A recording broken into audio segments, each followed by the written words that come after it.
Hi everyone, and welcome to another episode of Ask, Learn, Grow, the show where the Reef team answer questions, share updates and insights from the digital marketing industry. I've got Piotr with me today, one of our talented SEO managers at Reef, and Piotr's going to be tackling quite a common question that comes up, and that is, how do we measure the success of SEO? And I presume, Piotr, this is going to be other than keyword rankings, am I right? Yeah, it goes a little bit more deeper into that, but we'll jump on that in just a sec. Okay, cool. So maybe we start here. How difficult is it to measure the success of SEO campaigns then? Talking obviously about the broader metrics that you're going to be going into it, I assume. Yep, sure. So it's quite a common question that I do get from clients and sometimes from other individuals who are just interested in learning about SEO.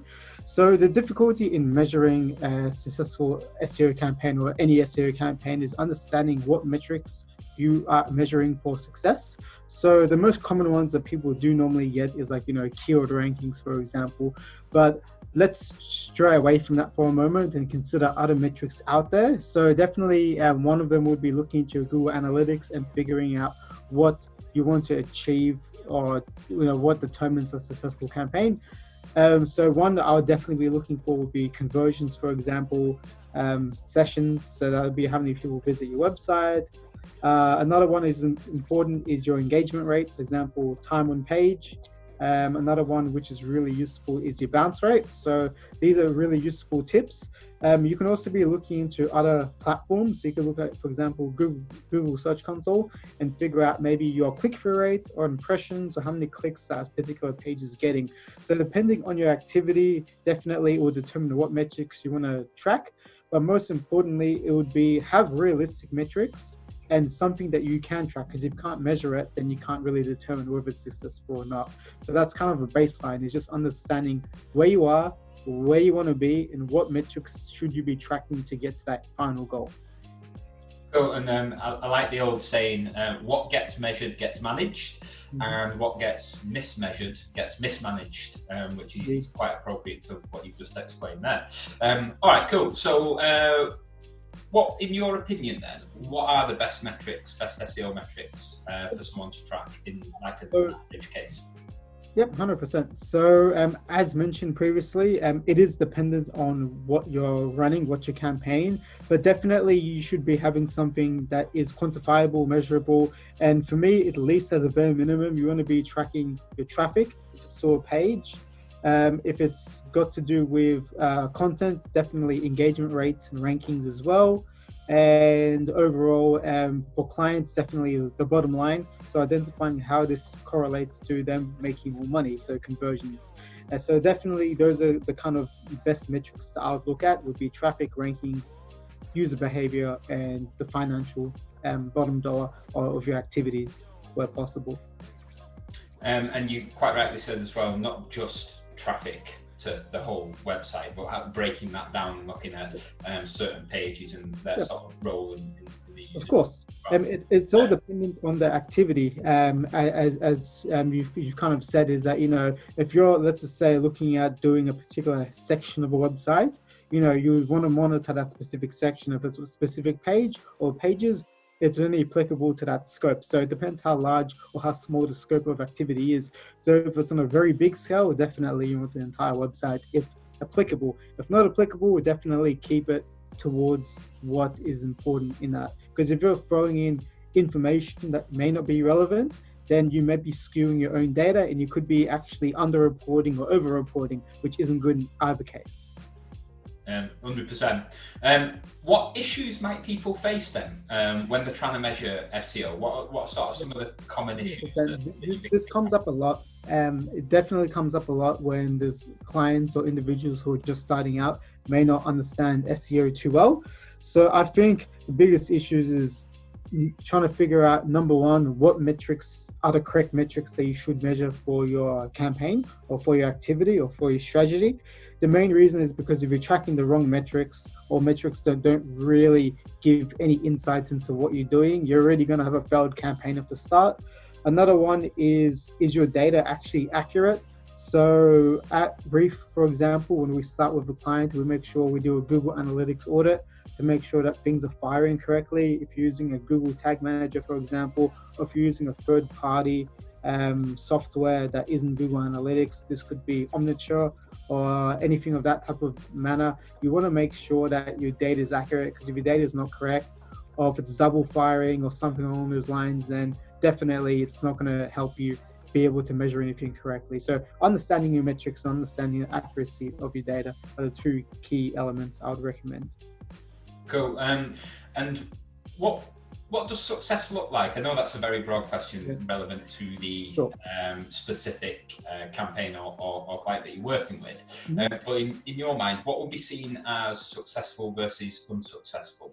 Yep, very good question. So yes, and success and unsuccess, or I should say failure to a degree, is definitely something that is relevant. And I feel that different people have different determinants of what is success and what is failure. So I would say that if success would look like you want to achieve a certain figure and you achieve it or there or about. So let's just say if you want to get a certain number, let's just say to make it easier, you want to get 1,000 visits to your website based on this particular piece of content, and you get there or about that figure, where let's just say instead of 1,000, you get 800. That might be successful, or it could be unsuccessful depending on what you've basically stated will be that outcome, and based on the money you've invested and based on everything else, it kind of puts the foundation of what you actually your final claim is. So example, if you've promised that this piece of work will have to hit a certain milestone and it doesn't hit, then that'll be a failure. But if you've already said to the client, look, this activity will get roughly 1,000 visits and it just is shy under that mark, then that's fine. I'd say that is a success. But if you promise, it's a hard KPI that you're like, what we do will hit a certain benchmark and you don't hit it, and that's a failure. So that's the way I kind of see it. I kind of see it more black and white. It just depends what you've stated to the client, what's the expectation, and whether what you've done actually lives up to that expectation or surpasses it. So it kind of depends on that manner. From my perspective, it's about expectation, and that definitely ties strongly into success or being a failure, because it could be an interesting perspective where you go up to a client and you do say that doing this piece of activity will get you X amount of money, for example, and let's just say that due to your expectation, you've said it in such a way where even though you've surpassed your expectation, it might have been a failure, because in your mind, you're supposed to make $1,000, and in return it actually makes 2,000. But then in the client's mind, you thought 1,000 was a good figure, but in the client's mind, they're expecting 2,000. So it's kind of also bridging that gap between expectations and making sure that when you start an activity, that everyone is clear on the end result and everyone's clear on that. That's the takeaway. That's the key takeaway, is whenever you approach the activity, agree what success looks like based on whatever it is that you're trying to do. And I know here at Reef as well, we always try to do sort of like a range, like 3, like traffic light system, green, amber, red. So green, super successful, you smashed it. Amber, okay, not a failure, but we're hoping for more. And red, obviously, like you said, that's what we deem as it wasn't a success. So like you said, it kind of gives that a bit more of a range. But other things, like you also correctly said, it may be a bit more specific if there's some more calculations supporting the back of it. But the main takeaway from all of that is agree what success looks like at outset, so that everybody knows what they're aiming at, and the correct metrics are being tracked to measure the success, and then we can keep things on track and make the right decisions and steer. 100%. And I'll just also add one other thing, would probably be experience, because for someone just starting out that may not understand the particular activity, what it could potentially yield, but with experience you have a better idea of understanding and gauging what more realistic and accurate expectation, and therefore you're able to forecast a better end result for the client.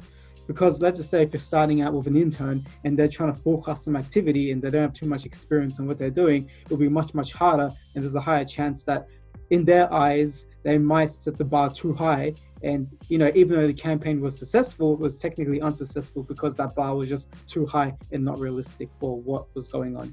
It's a skill. It's a skill, isn't it? Like you say, experience. You get better at forecasting and making predictions. The more you've done it, the more experience that you've got in the game. Exactly. Cool. Good chat. Anything else to add just before we close up the call? I'd say we've covered pretty much everything, but I would say for everyone listening, just to basically stick around because there'll be other great videos coming through the Brief YouTube channel. So stick around for that. Cool, and that wraps up today's call. So if anyone's got any questions about measuring the success of SEO or any digital marketing activity, let us know, and we're always happy to help. If you'd like to see us cover any topic in a future video, also send those suggestions in and we'll see what we can do.